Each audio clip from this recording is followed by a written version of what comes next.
In December 2019, we talked to Western governments about the possibility of this virus. In June 2019, we talked about the possibility that the CCP would use biological and chemical weapons to attack the Hong Kong movement and the West.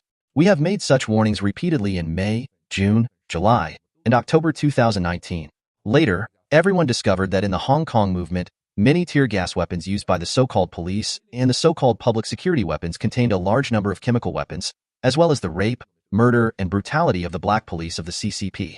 In the end, in 2020, all members of the Whistleblower movement and the new federal state of China made an announcement to warn the world during the entire live broadcast of the Rule of Law Foundation on January 15, 2020.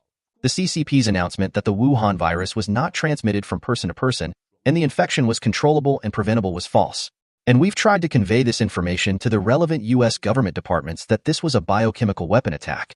Later, together with Mr. Bannon and all our colleagues, we announced to the world the truth that this virus came from the CCP Wuhan lab, including the truth about deaths. Through the information conveyed by a large number of fighters inside the CCP, we showed the world the brutality and threat the CCP posed to the world. Regrettably, only U.S. President Trump embraced our information and promptly enforced travel restrictions within the United States.